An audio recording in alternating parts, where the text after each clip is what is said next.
Hey guys, tonight we're slipping behind the velvet curtains of history's grandest bedrooms into places where candlelight flickers on polished gold, shadows stretch across damask walls, and whispered secrets echo louder than royal decrees. But let's not romanticize it too fast. This is not the Netflix version of palace life. Nope. You're about to find out that sex in royal palaces, it's rarely private, often political, occasionally bizarre, and if we're being honest, pretty drafty. Now, before we go any further, reality check.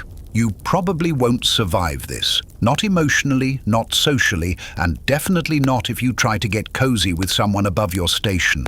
Royal intimacy wasn't just a personal affair. It was public theatre wrapped in duty, tradition, paranoia, and about 17 layers of lace. So before you get comfortable, take a moment to like the video and subscribe, but only if you genuinely enjoy what I do here, and drop your city and what time it is where you're watching.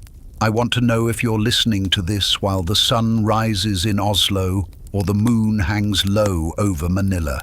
Now dim the lights, maybe turn on a fan for that soft background hum, and let's ease into tonight's journey together. It begins, like many things in Indian royal life, with silence. Not an empty silence, but one filled with texture. The faint tinkle of an anklet disappearing around a corner. The hush of fabric brushing against marble floors. The sigh of wind stirring through carved stone jolly windows. Windows designed to let light and breeze in, but no glances out. You are standing at the threshold of the zenana, the inner sanctum of the palace, where men rarely entered, and only the elite few women lived, moved, and orchestrated lives with a finesse that would put most court advisors to shame. The zenana wasn't just a space, it was a living, breathing organism, a kingdom within a kingdom, ruled by women who didn't wear crowns but wielded power in perfumes, poetry, and the politics of proximity. Step past those veiled archways and everything changes. The air smells different here. Sandalwood, jasmine, cardamom, it hits you gently, not aggressively, like a dream wafting past your nose. The light is softer, filtered through silks draped over latticework. And though the rest of the palace bustles with soldiers and scribes, here time slows down. The tempo of daily life shifts from statecraft to subtlety, from decree to desire. This is where queens waited, where concubines whispered and plotted, where servants shared secrets that would never leave these walls. It's where bodies were groomed, but also where emotions were managed. And yes, it's where sex happened, or rather, where sex was prepared for with the seriousness of a sacred ritual. Imagine for a moment a Rajput palace deep in Rajasthan. It's early morning, and the stone corridors are still cool from the night air. The women of the zenana rise not to alarms or clocks, but to the soft rhythm of temple bells and birdsong. Attendants slip through curtained doorways with silver trays of warm milk infused with saffron. The first moments of the day are slow, meditative. Baths are drawn, hair is combed, bodies are anointed with oils made from almonds and rose petals. And through it all, there's an undercurrent of anticipation. Because here, beauty isn't just a form of self-care. It's a currency, a weapon, a language spoken in glances and the flick of a veil. And yet within these walls, the line between luxury and imprisonment was thin. You might imagine that a palace filled with hundreds of women, all dressed in silk and gold, sounds like a fantasy. But pause. Take a deeper breath. Feel the quiet press in. The zenana could be opulent, yes, but it could also be lonely, jealous, suffocating. Women who were married into royal families rarely had a choice. Many arrived as teenagers, some even younger. They left behind childhoods and families to become part of a complex social structure where their value was measured not by their dreams, but by their beauty, their behavior, and most importantly, their ability to produce heirs. The walls of the zenana listened. They heard every whispered insult, every muffled sob, every stifled giggle between young girls who would grow into women far too quickly. And yet, they also heard music, ghazals sung softly at night, laughter over card games, the rustle of pages as poetry was passed from hand to hand in secret. It was a place of contrasts, of unbearable stillness and sudden drama, of ceremonial beauty masking quiet desperation. A Mughal harem, in contrast to its Rajput counterpart, was perhaps more multicultural. Turkic, Persian, and Central Asian influences flowed through the corridors like spices in a market. Persian poetry adorned the walls.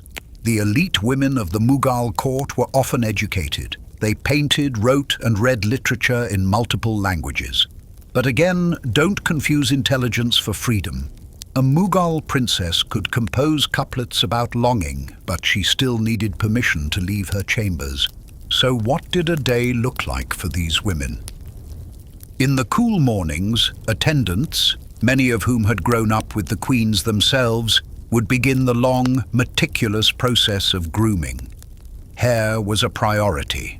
Long, oiled, brushed and braided with strings of pearls or fresh flowers. Skin was softened with pastes made of chickpea flour, turmeric and cream. Nails tinted red with henna.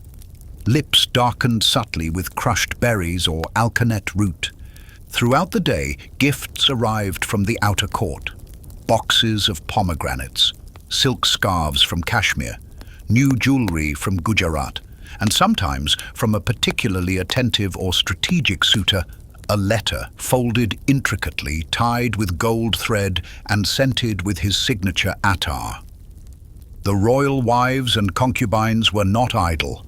They studied dance and music, embroidered exquisite tapestries, debated poetry and philosophy. They managed the internal economy of the zenana, oversaw the education of their children, and advised their husbands in matters both domestic and state. Because while women were often hidden from the public eye, they were never truly silent. Nur Jahan, the wife of Emperor Jahangir, ruled in all but name. Her influence reached from the zenana to the battlefield, and she was not alone. Across centuries and regions, royal women found ways to wield power, sometimes with a smile, sometimes with a whispered word to the right ear at the right moment. But let's return now once again to the textures of the space. Imagine the sensation of silk slipping through fingers, the weight of kundan earrings brushing against a neck, the way sunlight hits a mosaic of colored glass and dances across the walls like little explosions of joy. These were the daily sensations of zenana life, sensations that soothed and stimulated in equal measure. And within this world, intimacy had its place, but always behind a veil of protocol. Royal intimacy was never just personal. It was regulated, scheduled, surrounded by ceremony. A woman chosen to spend the night with a king or prince did not simply appear at his door. Her selection was formal, often announced in advance. She was bathed, perfumed, and dressed by attendants. A robe of sheer muslin, perhaps, so delicate it shimmered like fog. Her jewelry would be chosen to complement the mood. Ruby for passion, pearl for serenity, emerald for renewal. Then, as evening fell, she would be escorted through guarded corridors to the royal chambers. And here's the part that feels strangest to our modern sensibilities. She would not be alone, at least not at first. Servants waited outside. Eunuchs sometimes remained within. Privacy was a luxury rarely afforded, especially to kings whose every move might be a matter of succession. Even in moments of supposed intimacy, the eyes of the court watched, indirectly but persistently.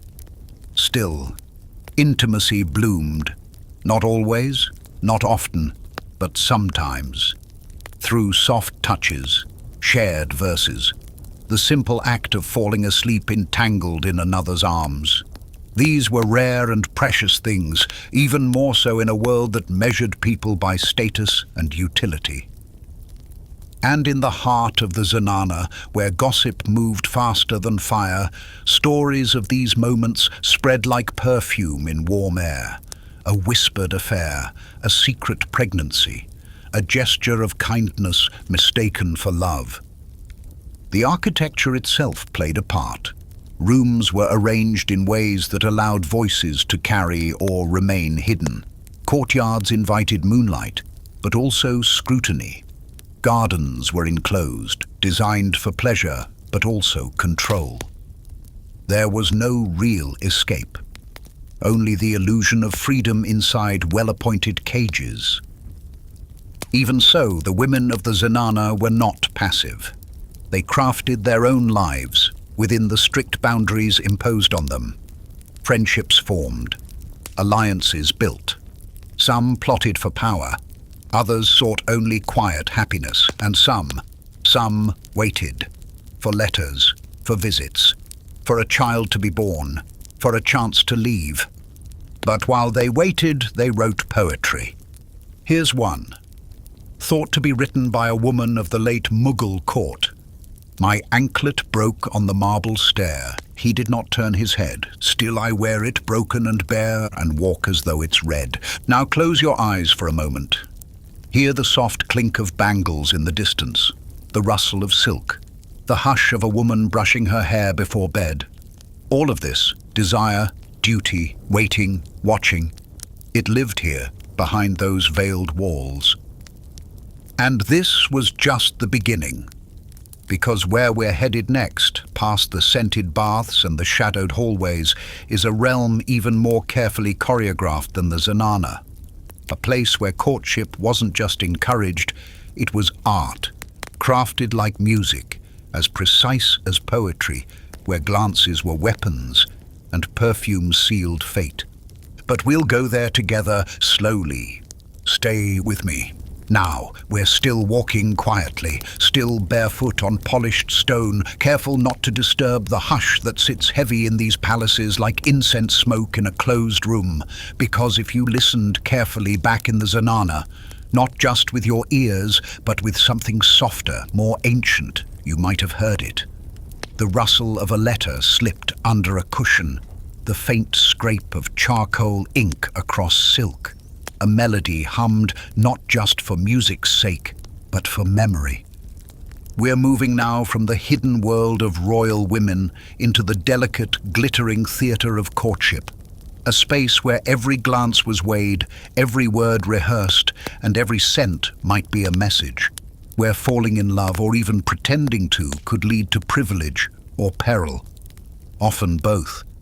And here, too, we must forget what we think we know, because royal love stories in South Asia were never simple. They weren't usually built on shared hobbies or sparks across a dinner table. No one was swiping right behind those velvet drapes. No, courtship was ritualized, wrapped in layers of meaning and mystery.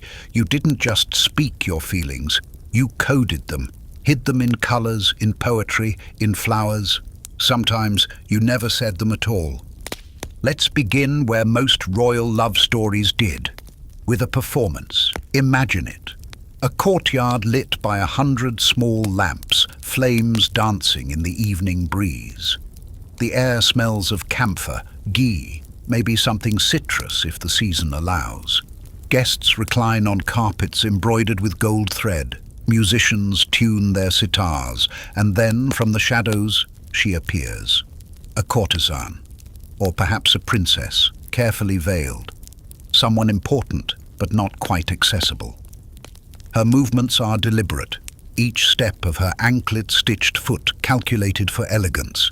She begins to dance, not wildly, not in the way you might think, but with precision. Each hand movement, mudra, is a word, each turn a sentence. The language of Kathak, of Bharatanatyam, of Odissi, was known to all who mattered. A flick of the wrist could mean, I see you. A glance held a moment too long. I want you to see me too. And if the performance pleased the audience, And if the right person was watching, a chain of ritual would begin. You see, in the royal courts of India, love was not private. It was a choreography performed in public, yet understood only by a select few. A favored concubine might offer a dance meant for a single man's eyes, but watched by dozens. A prince might commission a musician to compose a raga that only his beloved would recognize because it was played the night they first met. These were not just gestures of flirtation. They were strategies, delicate ones, balancing ego, expectation, and etiquette.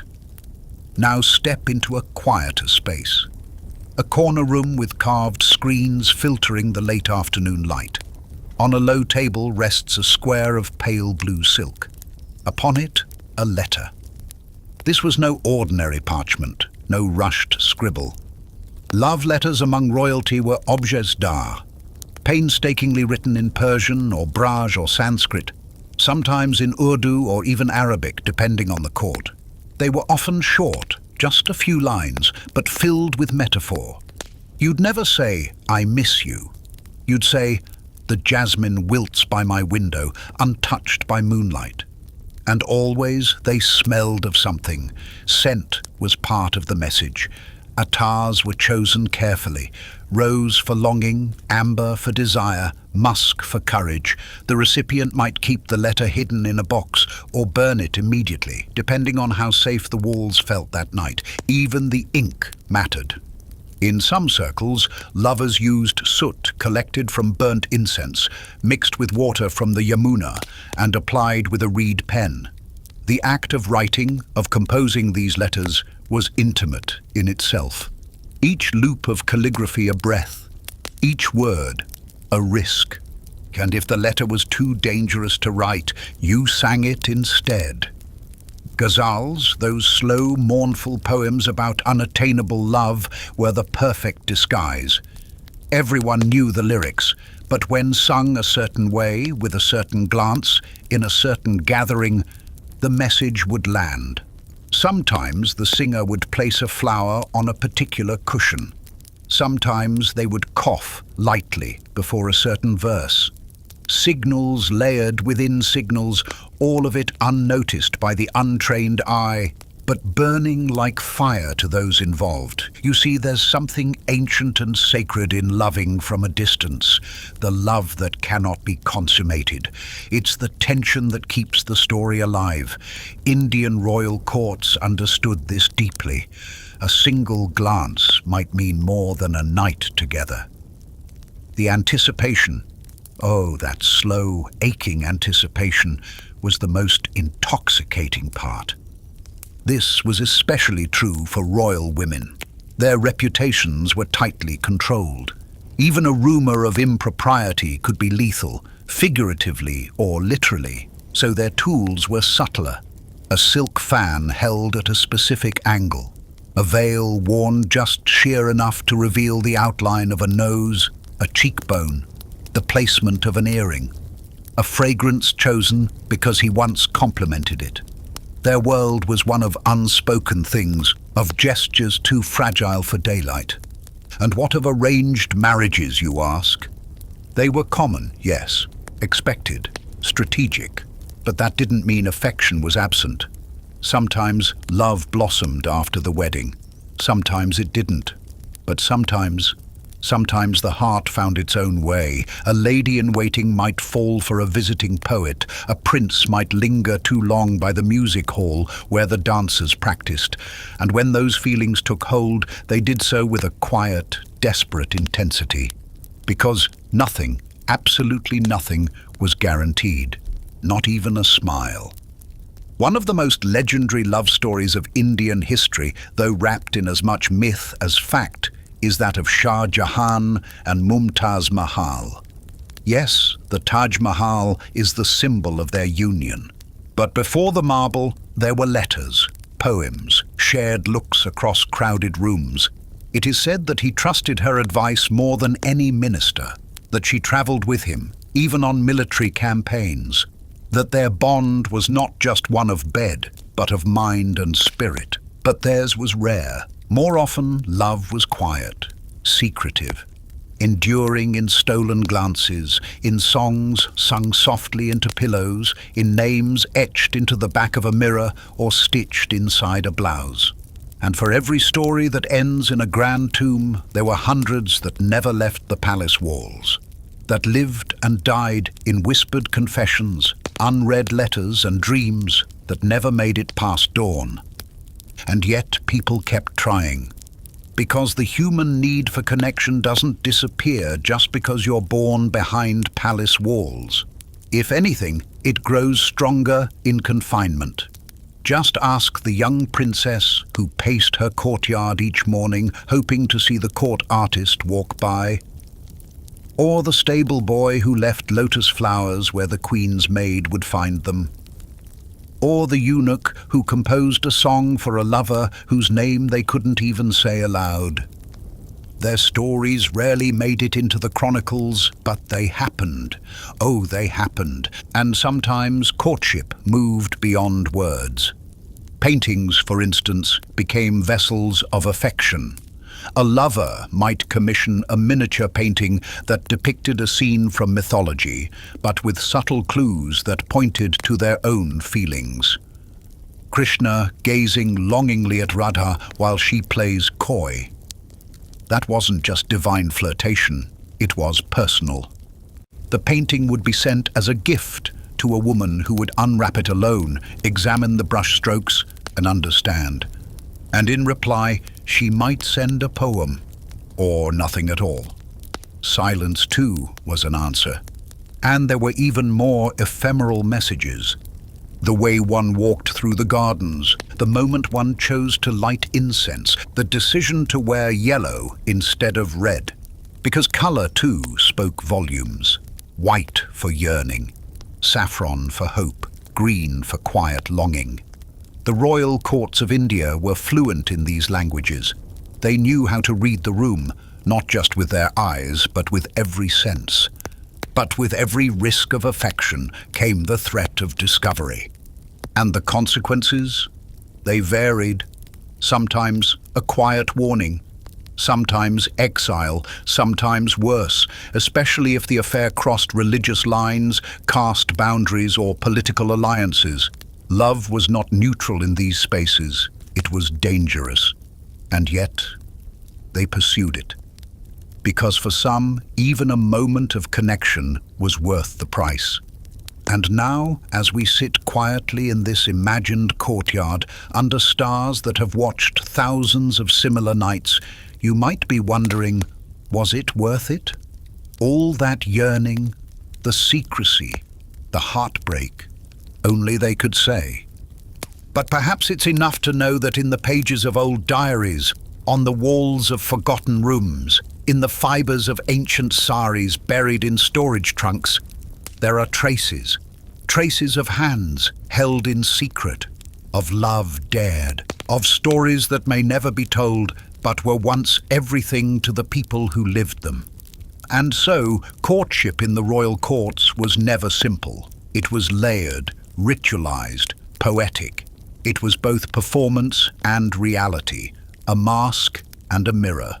And it lived not just in the grand palaces, but in the smallest of gestures, a glance, a folded note. A song played just once. And now, as we leave this garden of perfumes and hidden meanings, we'll move into another ritual, one that followed courtship like shadow follows flame. The act of preparing for intimacy itself. Not the act yet, but the preparation. The transformation of body into object of desire, the bathing, the perfuming, the rituals that turned skin into sacred space. But we'll go there together, in stillness, in softness, and in silence. So are you ready? We're moving again, not quickly but slowly, like silk falling over polished stone. The letters have been sent, the glances cast. The song has ended and the audience has drifted away, still humming the tune beneath their breath. Courtship has played its part in the grand performance, but now another ritual begins, one that unfolds behind closed screens. where voices soften and hands move with deliberate reverence. Tonight we step into the realm of preparation, not for battle or for prayer, but for something far more intimate. The ritual of bathing, the art of adorning, the transformation of the royal body into an offering, a canvas, a message. This was not vanity, it was not mere grooming. For the queens, the concubines, the favored sons and hidden lovers, this preparation was a sacred rite, one that turned flesh into fragrance, skin into sculpture, and desire into ceremony. Imagine, if you will, the late afternoon sun casting its warm, honeyed light through latticed windows. The heat of the day has mellowed, and a breeze, cool, dry, scented faintly with citrus blossoms and dust, stirs the edges of the curtains. In a secluded courtyard, shielded from view by high walls and trailing vines, a marble bath waits beneath a canopy of jacaranda trees. The water is still, quiet, fragrant. Floating upon its surface are delicate petals of rose and marigold, lotus and jasmine, their colors blurred slightly by the soft refraction of light through perfumed steam. The bath itself is carved from a single slab of white marble, its surface veined like the inside of a conch shell. The edges are inlaid with semi-precious stones, turquoise, carnelian, lapis lazuli, shimmering under the water's skin. And above it, suspended on silk ropes, hangs a silver ewer shaped like a swan, from which warm, herb-infused water can be poured in a slow, continuous trickle. Now enter the bather. Perhaps she is a queen, perhaps a beloved concubine summoned for the evening, perhaps simply a woman who understands the power of tending to herself with care. Her hair is long, dark, oiled with a blend of coconut and jasmine, coiled high atop her head with a single pearl pin. Her body is draped in the thinnest of muslin, sheer enough to be modest but light enough to disappear once wet. She steps into the bath not like someone cleaning herself, but like a priestess entering a shrine, because in this moment her body is that shrine.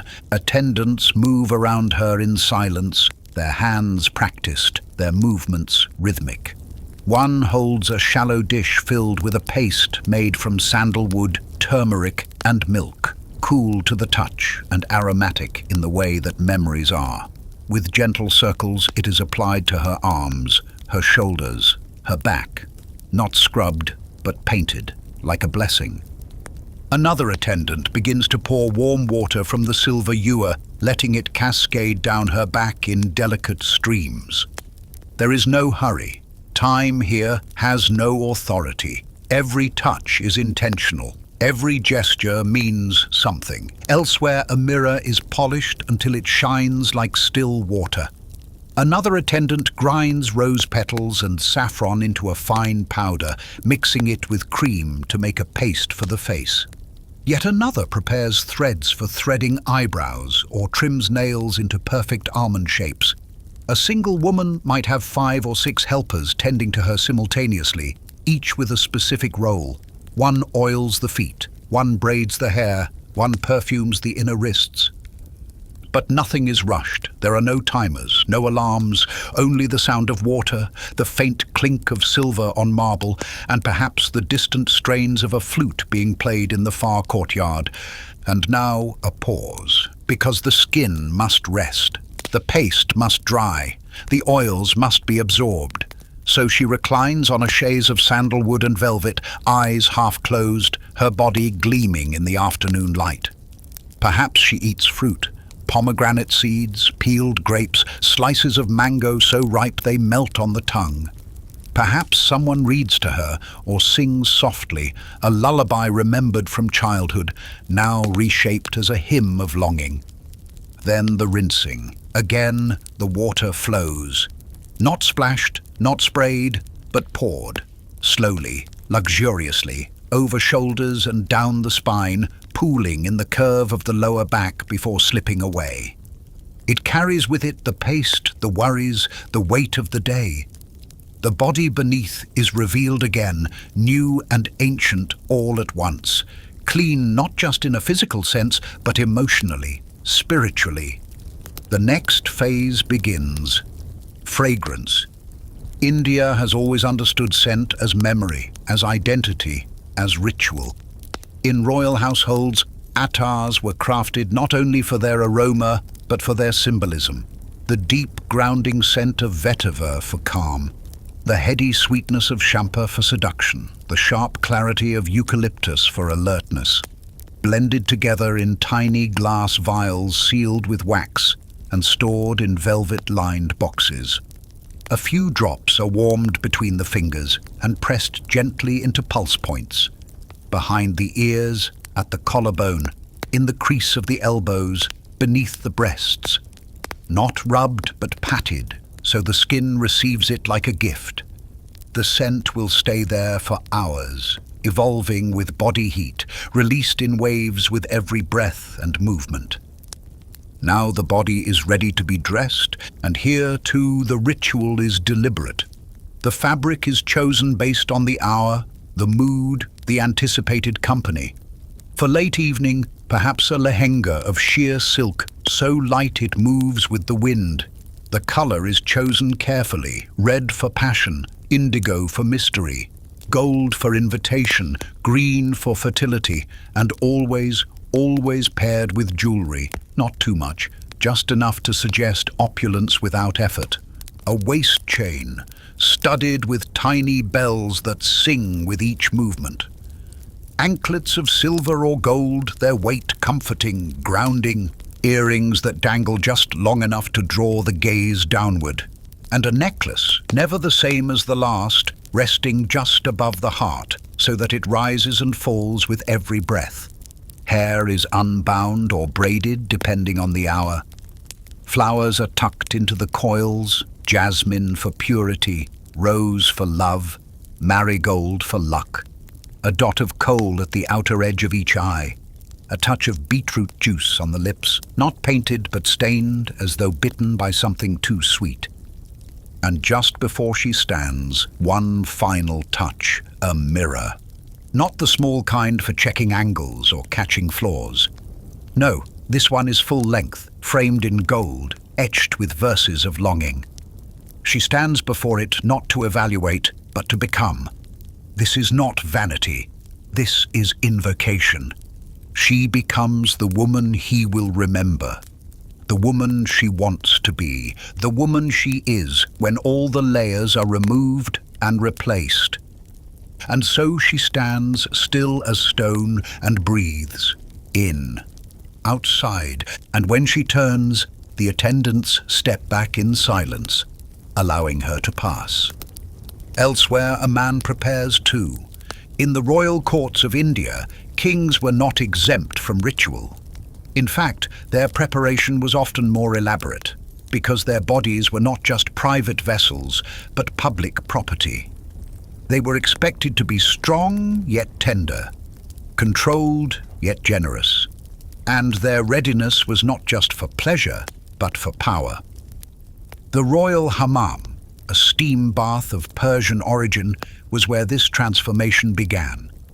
Steam infused with eucalyptus and citrus softened the skin and cleared the mind. The king would be scrubbed with a mixture of ground almonds and rose water, massaged with mustard oil and wrapped in cloths soaked in saffron milk. His beard was trimmed, his hair oiled and tied, his fingernails buffed until they shone. He might sip wine or sharbat. He might listen to poetry. He might simply close his eyes and let himself be unmade and remade again. Then came the dressing. For evening meetings with a lover, he might choose a jama of tissue silk, woven so finely it could pass through a ring, a sash embroidered with silver thread, a turban pinned with a feather and a gemstone, its tilt adjusted to just the right angle. He would carry no weapons. His scent would be sandalwood and musk. His hands would be stained lightly with saffron. His presence would say, "I do not come to conquer. I come to receive." And when the moment came, the meeting of eyes across a chamber, the slow advance, the joining of hands, nothing was accidental. Everything had been prepared for, tended, honored. Not just the body, but the mood, the setting. Incense would already be burning, lauban, frankincense, oud. The sheets would be fresh, the pillows fluffed, the lamps dimmed. Musicians might wait in a distant alcove, ready to play at the softest signal. Even the ceiling might be adorned with painted lotuses or mirrors that reflected candlelight like stars, because this was not just a meeting of bodies.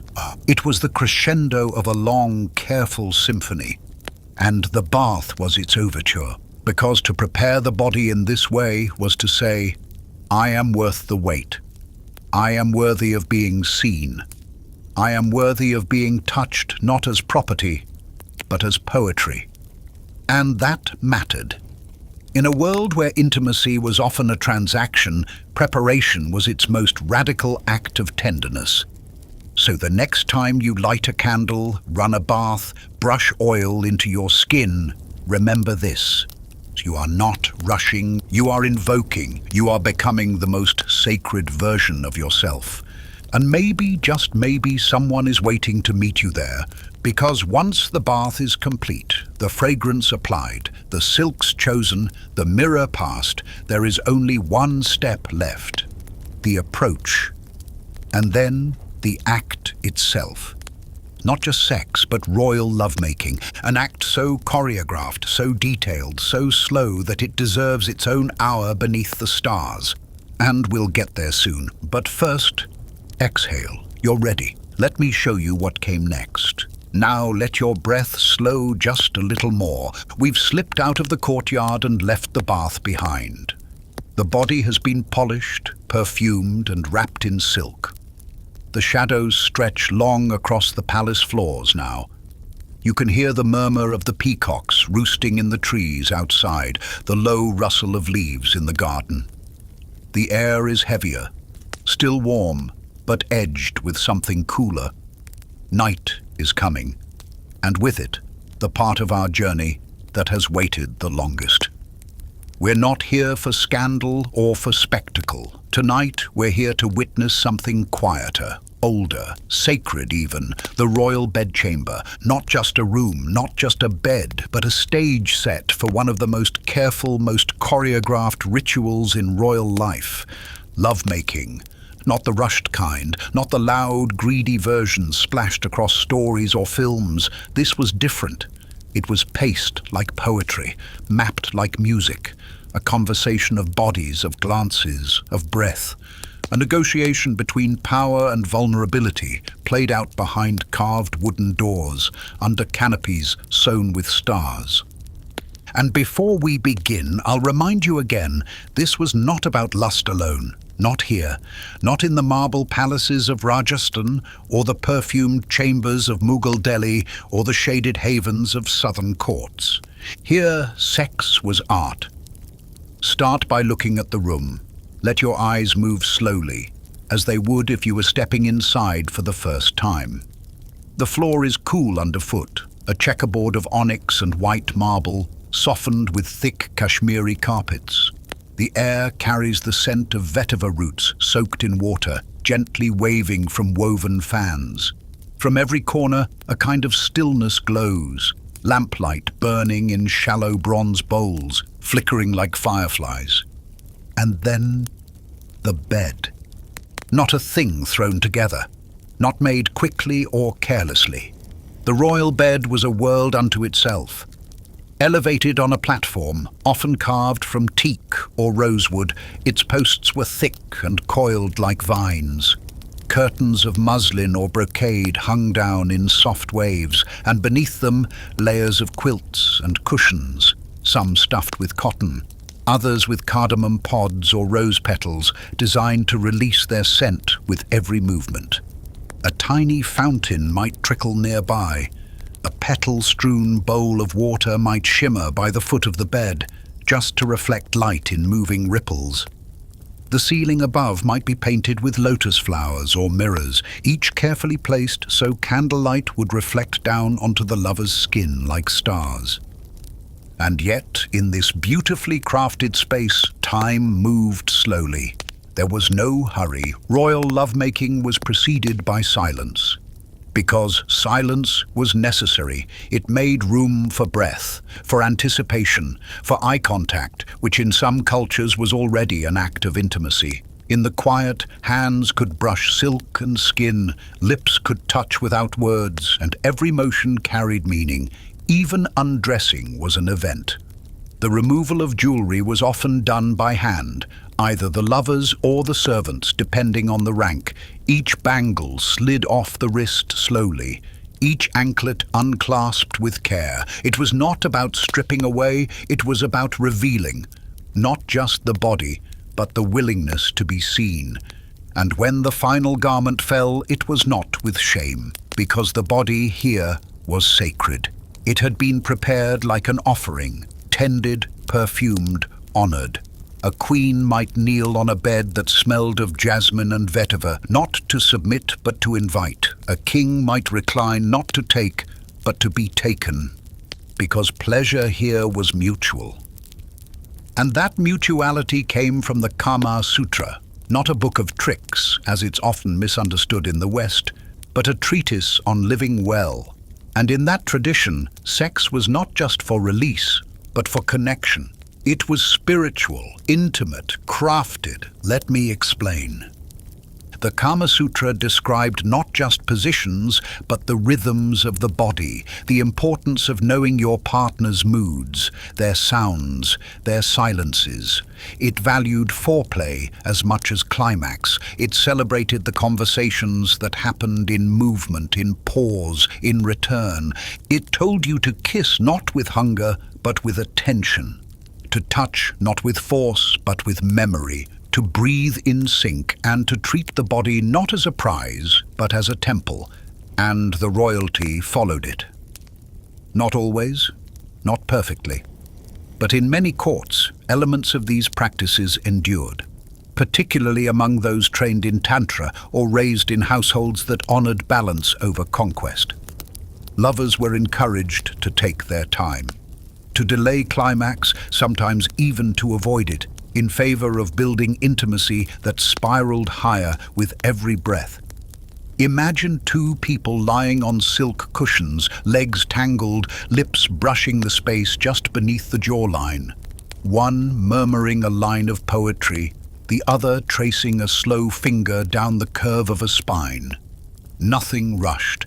Everything deliberate. They might pause to eat something sweet, syrupy dates, spiced milk, honeycomb on the tip of a finger. They might light incense and let it burn slowly between them, its smoke a winding ribbon of scent and warmth. And when they did finally move together, it was not with abandon, but with intention. The pace was often slow, almost meditative. One partner would move, then pause, waiting for the other to respond. It was a dance, a dialogue, a duet. And though it took place in secret, its echo lingered in paintings, in poems, in the quiet glow of shared mornings. And yes, sometimes sex had nothing to do with love. Sometimes it was ceremonial, a duty, a performance. Sometimes it was awkward, or painful, or lonely, because royalty did not guarantee pleasure. It only guaranteed expectation. A king might be exhausted, a queen might feel invisible, a concubine might be terrified, and yet the act still unfolded, night after night, its outcomes recorded in whispers and ledgers and family trees. But even within that expectation, even under the weight of dynasties and bloodlines, there were moments, small, stolen, unforgettable, where real intimacy bloomed. Maybe it was in the way one partner paused to kiss the other's palm. Maybe it was in laughter, shared unexpectedly in the dark. Maybe it was in a whispered name, spoken not as a title but as a prayer. Because at its core, royal lovemaking was not about performance. It was about presence, being there, fully, without rush, without defense. And in a world that demanded so much of everyone's time, presence was the most intimate gift of all. Now shift your gaze, look at the aftermath, not the mess, not the departure, but the stillness. The way bodies lay together, breath evening out, the way a single candle flickers lower, the way the air changes from hunger to contentment. In these moments, some couples talked, others slept, some sang, some ate fruit, some watched each other in silence, memorizing lines, freckles, scars, because this was when the performance ended, and what remained was real. And yes, some never made it to this part. Some lovers were dismissed the moment the act was done. Some beds grew cold before the wax could melt. Some chambers rang with nothing but the sound of a single sigh. But others lingered. Others knew that the real beauty of royal lovemaking wasn't in its drama. It was in its devotion. To pleasure, to ritual, to care. So when you hear stories of kings with dozens of wives, or queens locked away behind veils, or courtesans who seduced emperors with a glance, remember that beneath all the gold, all the politics, all the ceremony, there were two people breathing together, touching gently, trying, in their own way, to feel something real. And that, perhaps, is what makes this chapter the most human.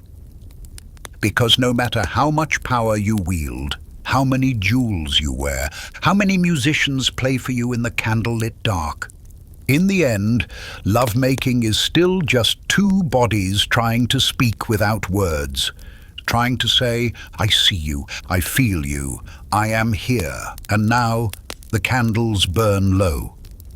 The moon has shifted its place in the sky.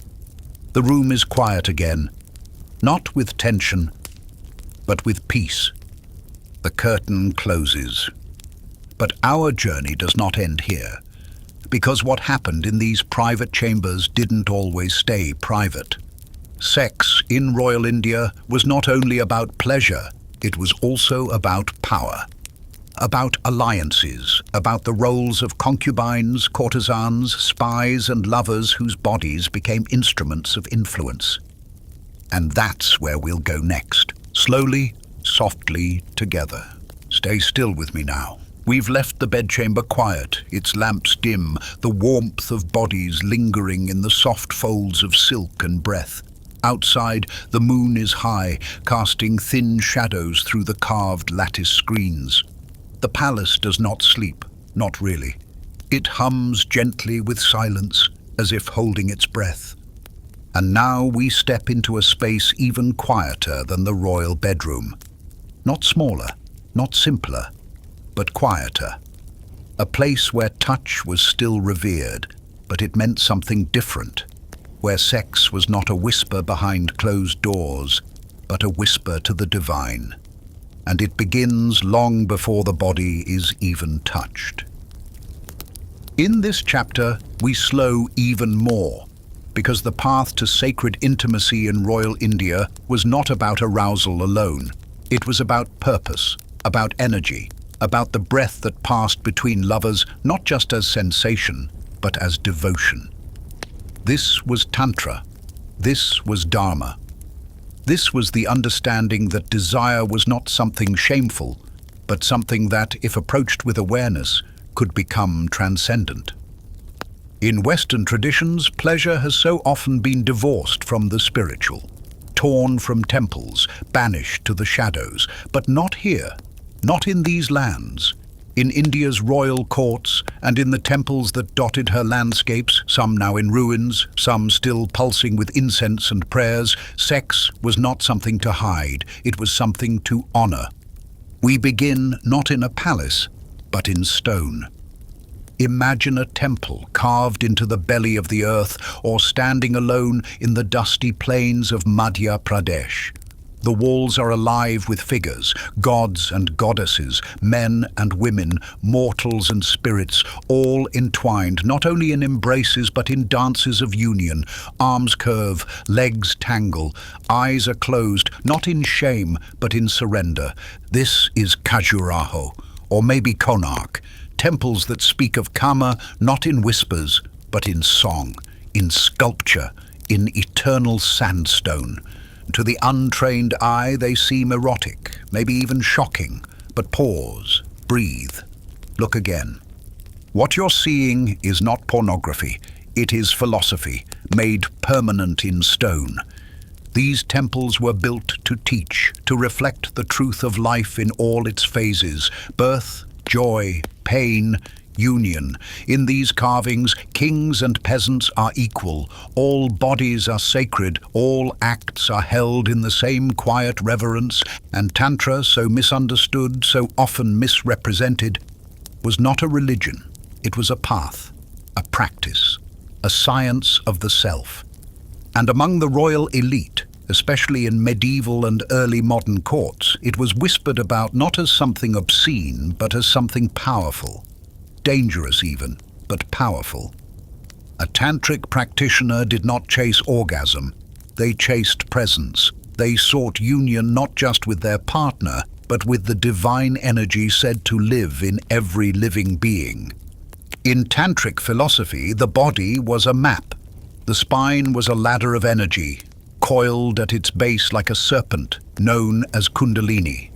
Through meditation, movement, and sometimes sexual ritual, this energy could be awakened, rising through chakras, spinning wheels of light until it reached the crown of the head, and with it, enlightenment. And yes, there were times when this process involved physical union, but not always, and not casually. The act of sex in this context was sacred, prepared for with fasting, with breathwork, with days of stillness. Lovers would approach each other not with hunger, but with humility. Their eyes locked, their breathing matched, no words spoken. The man would be trained to delay, the woman encouraged to receive. And the climax, if it came, was not explosive but dissolving, like sugar melting into water. Quiet, whole. For royalty, this was more than mysticism. It was a tool. A king who mastered his energy, who could remain present through pleasure, who could connect with his lover not as possession but as partner, was seen as more powerful, more stable, more godlike.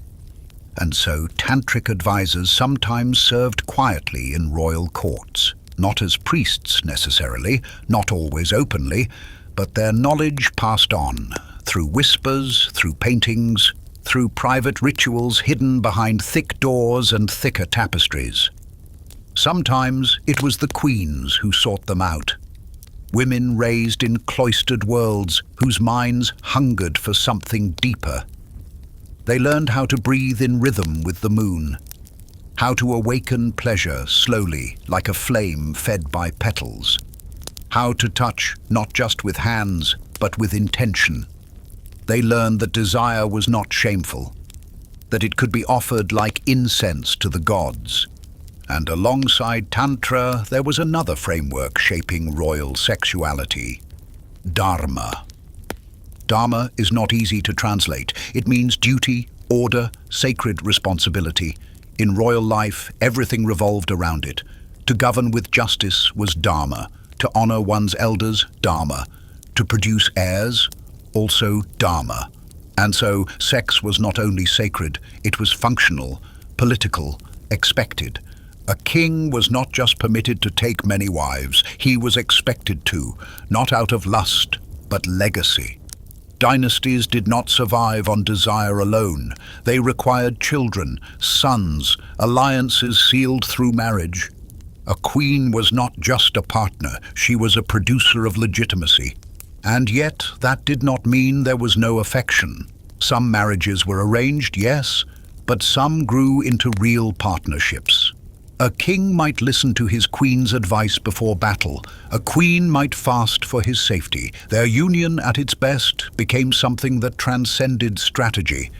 but the expectations remained, and they were gendered. For men, potency, control, virility. For women, chastity, fertility, grace. The imbalance could be crushing. But again, within the structure, some found freedom. A royal concubine, unburdened by the politics of marriage, might explore pleasure more openly.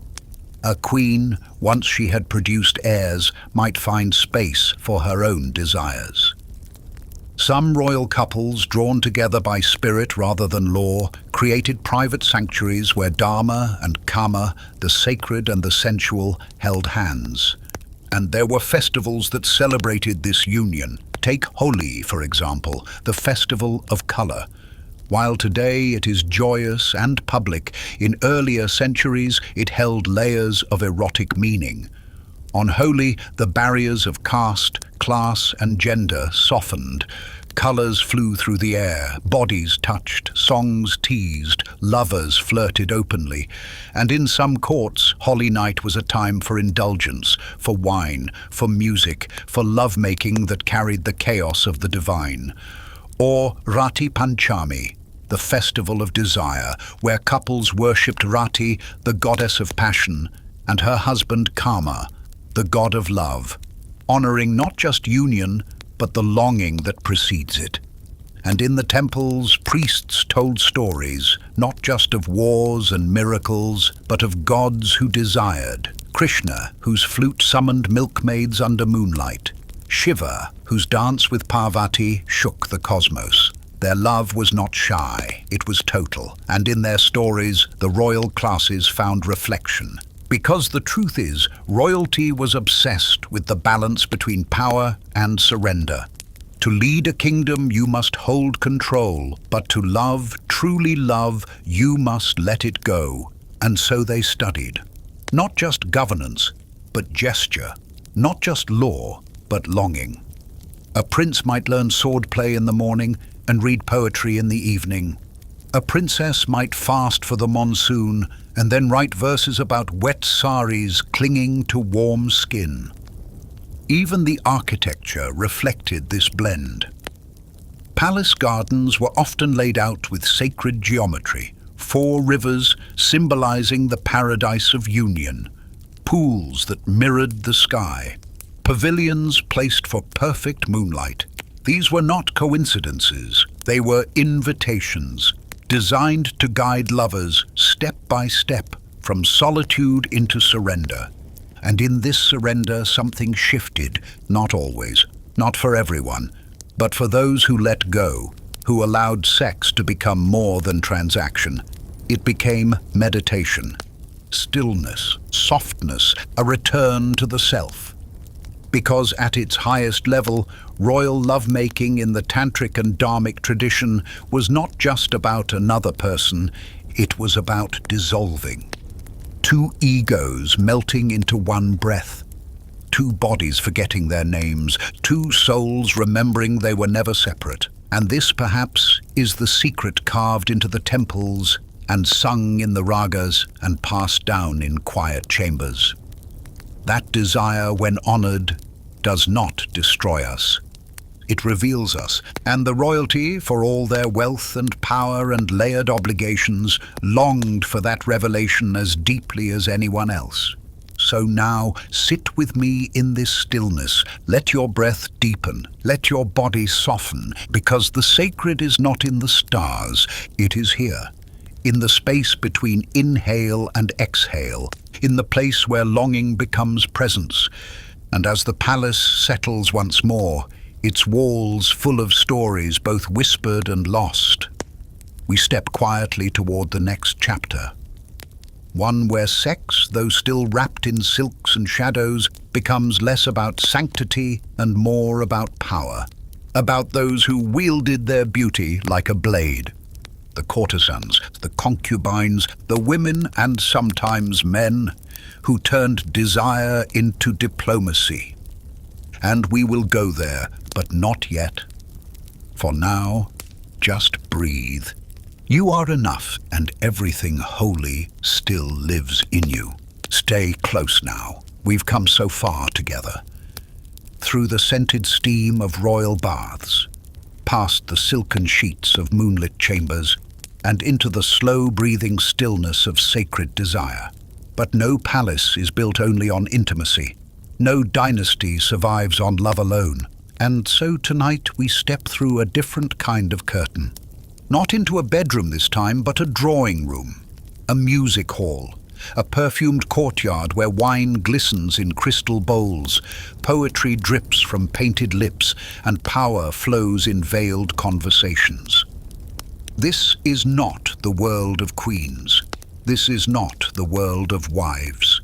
This is the world of courtesans, of concubines, of companions who were trained not simply to please, but to rule in silence.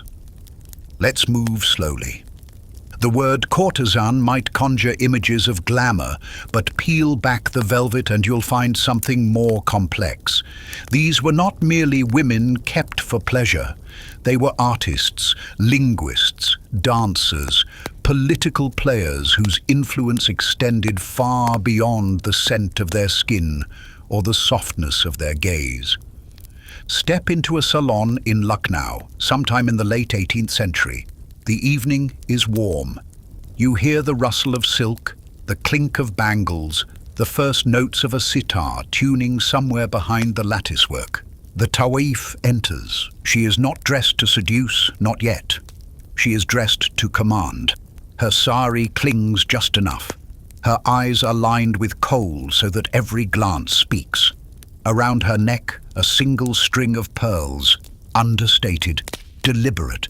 She moves like poetry, and when she speaks, the room stills. The Tawaif tradition, especially in northern India, reached its peak under the Nawabs and Mughals. These women were not just entertainers. They were cultural custodians. They trained for years in classical dance forms like Kathak, in music, in poetry, in etiquette. They read Persian. They quoted Ghalib. They debated politics.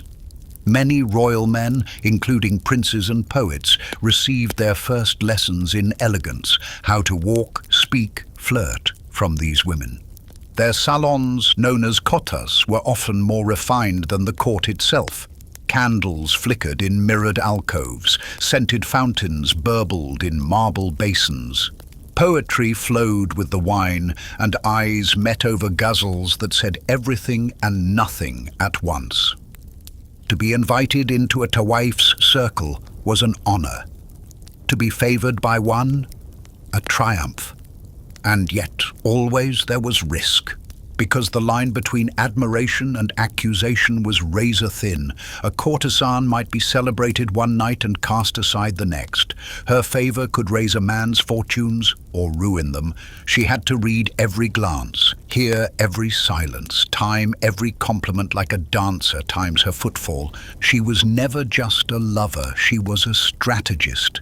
And often she knew the king more intimately than his queen. But the Tawaif was not alone in her influence. In the zananas of Mughal emperors, the concubines, those unofficial wives, those favorites, also held court. Some were gifts from rival rulers, offered to secure alliances. Others were slaves purchased or captured in war, then elevated by favor. But a few, a rare few, climbed through the ranks by sheer charm, wit, and patience. They learned the language of the court, they mastered its rituals, and slowly they became indispensable. History remembers some of them by name. Take Anarkali, the legendary courtesan said to have captured the heart of Prince Salim, the future Emperor Jahangir. Her story is half myth, half memory, but it lives on in every whispered verse of forbidden love. They say she danced for him beneath mango trees, her gungroos echoing like thunder in his chest. They say he defied his father for her. They say she was entombed alive, still young, still scented with jasmine. True or not, the legend tells us something real, that power and desire are never separate. And when you live at court, when your value is measured not only by your beauty, but by your ability to bend hearts and decisions alike, Your every gesture is a negotiation. A concubine might have no official title, but if she bore a son, she could rise to extraordinary influence. Some became the real decision-makers behind the curtain. Some managed wealth, appointed staff, advised ministers, all from within the quiet of their chambers. But with every ascent came enemies, jealous rivals, suspicious queens, servants who watched too closely. The higher you climbed, the more dangerous the air became. So they developed armor, not made of metal but of rhythm, of laughter, of knowing when to stay silent, of remembering everything and revealing nothing. Because here's the truth, sexuality in these spaces was never separate from strategy. A courtesan who danced too freely might be dismissed as vulgar. One who danced too little might be forgotten. A concubine who showed too much emotion might be punished. One who showed none might be replaced. It was a life of performance, but not in the way we usually think. Every sigh was chosen. Every smile was calculated, and yet they still felt. They still longed. They still dreamed sometimes of love. And sometimes they got it. There were kings who stayed loyal to one companion for decades. There were poets who wept for courtesans they could never afford. There were queens who formed quiet, fierce friendships with the women they were supposed to fear. And sometimes, in the stillness after a performance, when the guests had gone and the wine had dried on the edge of a glass, a courtesan might sit alone by her mirror and let her painted face soften. She might remember the village she came from, the sister she left behind, the song her mother used to hum. Because beyond the performances, beyond the intrigue, these were women who lived full, rich, often heartbreaking lives. They had favorite saris, favorite songs, favorite times of day. They laughed when no one was watching. They bled, they aged, they mourned, and their stories, though rarely written in the scrolls of kings, lived on in the scent of rose attar, in the worn edge of a flute, in the faded ink of an unsigned poem. And it wasn't only women. There were men, too, who moved through the courts with similar grace. Effeminate dancers, musicians, eunuchs who served as intermediaries between the harem and the court. Some of them held tremendous power, some became trusted advisors, some were loved in ways the law forbade. Their stories, too, were edged in shadow. But still they moved, dressed in brocade, voices like songbirds, balancing the fragile politics of longing. Because in these royal worlds, desire did not always follow rules. It rarely does. And yet it was used, shaped, wielded like a fan that hides more than it cools. A favorite courtesan might be used to test a prince's loyalty. A concubine's favor might signal a shift in succession. A shared night could change the fate of a kingdom. And through it all, the lovers walked softly, lips painted, eyes sharp, hearts steady. They were not just bodies. They were mirrors, reflecting back to their royal lovers all the fears, hopes, and hunger they could not admit to anyone else. Because who else could they trust? Their ministers expected strength. Their soldiers expected command. But a courtesan, a concubine, she expected nothing, only that you listened to her song, and in that song kings sometimes found themselves. So tonight we light a candle for them. For the women who danced to stay alive. For the men who played music so they wouldn't be forgotten. For the voices that linger in palaces now silent. They were never just ornaments. They were never just servants. They were history's softest, sharpest edge. And now we move on, our journey almost complete. But before the final curtain falls, there's one last room we must visit. The quietest one. The one no one talks about, where pleasure fades into loneliness. where silk becomes a shroud, where those once desired become invisible. It's time to speak of solitude, of secrets, of what happens when the lights go out and no one comes back. Let's go there together, one last time. The music has faded now. The dancer has left the room, her anklets no longer echoing against marble. The wine has dried in its glass, the candles have burned low, and the courtiers who once whispered beneath velvet arches have vanished into other nights. What remains is silence. Not the crafted kind filled with incense and breath, but something heavier, something closer to stillness than ritual, to absence rather than pause. Tonight we enter that space, the space after the curtain falls, after the door closes, after the last touch fades into memory. We're talking about solitude now, about the kind that sits in the corners of palaces, the kind that wears pearls and waits by the window, the kind that comes not from being alone, but from being forgotten. Because for all the silk and sandalwood, for all the poetry and ceremony, royal pleasure was not always joyful, and it was almost never free. Let's begin in the quiet chambers of a queen. She is dressed, as always, for the part, her sari pleated to perfection, her gold bangles stacked just so, her forehead marked with sandal paste. Her attendants hover like ghosts, ready to fan, to fetch, to flatter. But there is no one else in the room. Her husband, the king, is with another woman tonight. Maybe the favorite concubine. Maybe a new bride from a political marriage. Maybe just someone younger, fresher, new. And so she waits. She does not cry, that's not allowed. Instead, she arranges flowers, plays the veena, murmurs verses into the dark.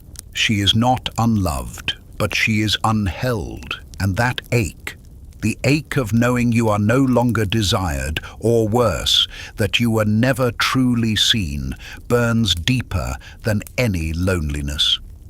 There were hundreds of women like her, queens, consorts, daughters of noble houses, married for diplomacy, wedded to power, carried into palaces in golden palanquins, celebrated like goddesses, only to fade slowly into rooms that no one visited. Their bodies were honored in ceremony, their names engraved in silver, but their voices silenced. They were expected to be gracious, dignified, patient. Some were barely past childhood when they were married. Some had never even met their husbands before the wedding. They entered a world where sex was duty, not delight. And often once they bore a son, or failed to, they were quietly retired, replaced by someone younger or softer or simply more intriguing. And still they remained. They tended to their children, oversaw temple rituals, listened to poetry, while looking out at a garden that had long ceased to bloom for them. They slept alone in beds too large, or worse, shared beds where touch was colder than stone. And yet they endured, not just out of obligation, but because in some deep place they believed they were part of something larger. It was their dharma, their fate, their test. But that didn't make it easier, because even when you understand your role, even when you perform it perfectly, it still hurts to be unwanted, to be beautiful and untouched, to be praised and passed by. And for the courtesans too, solitude crept in like a shadow. They were adored in their youth, fated like empresses, their names whispered with desire across marble halls. Men fought duels over them, composed ghazals in their name, promised palaces and eternity. But time, even in silk and gold, moves forward, and one day the audience grows thinner. The letters stop coming. The glances pass right through you. There is always someone younger, a newer voice, a fresher step.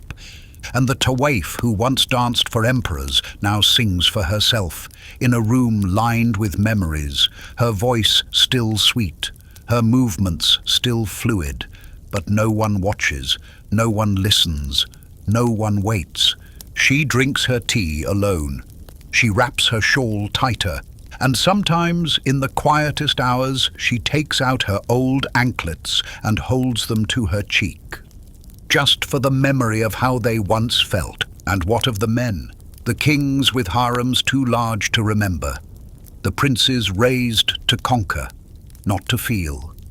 The ministers who visited concubines in the dark and left before sunrise. They too felt it, that ache, that emptiness. They were not trained for softness, they were not allowed vulnerability. But it found them, in cracks they didn't know they had. In the quiet after pleasure, when the partner was asleep. In the stillness of their own mind, when the crowd had left. In the faded perfume on a pillow they could no longer remember wanting. They had everything, but they did not always feel whole. Power, for all its noise, cannot fill the space that intimacy leaves behind. And sometimes the loneliest person in the palace was the one who wore the crown. But here's what makes it all so tender. They tried, in their own ways, the queens who wrote poetry in secret, the courtesans who adopted daughters and taught them to sing, the eunuchs who offered counsel when no one else dared, the kings who built temples to forgotten lovers. They tried to find meaning, to make love something more than transaction, to make longing feel holy, and sometimes they succeeded. Sometimes love survived beyond duty. Sometimes two people touched and didn't let go. And sometimes a single glance across a courtyard was enough to sustain someone for years, because in a world where desire was public but emotion was private, even a moment of real connection was a miracle. And so the secrets piled up. Letters never sent, names never spoken. Songs hummed under breath, never sung aloud. The palace was full of them, full of silk and silence, of stories too fragile to write down, of touches that lived only in memory, of nights where the moon saw more than any servant ever would. And perhaps that's why we still talk about them, why we still wonder. Because somewhere deep in the marrow of those walls, those long-forgotten rooms, those broken mirrors and fading murals, something lingers. A whisper, a sigh, a name, and we feel it. Not because it belonged to us, but because we recognize it, that ache, that longing, that quiet hope that maybe, just maybe, someone will see us, want us, stay, even if only for a night. So as we close this journey together, this soft unraveling of love, desire, ritual and power, pause with me. Think of the ones history forgot, the ones who danced when no one clapped, who bathed in flower-scented water only to sleep alone, who were desired but never cherished, who gave themselves as offerings and were never thanked. Let's light a candle for them. Let's let the wax melt slowly. Let's remember, and let's return to ourselves. Because we are still here, still soft, still worthy of being touched, not for who we serve, or what we promise, or how we look, but simply because we exist. And now, the palace grows quiet. The corridors dim. The rose petals have dried on the floor. The letters are folded away. The veil's drawn. And in the hush, the deepest truth of all reveals itself, that even in silk and gold, behind jewels and ceremony, we are all just people, longing to be held, to be seen, to be remembered. Good night, my dear listener, and thank you for walking with me through the velvet shadows of desire. Until the next time, sleep well.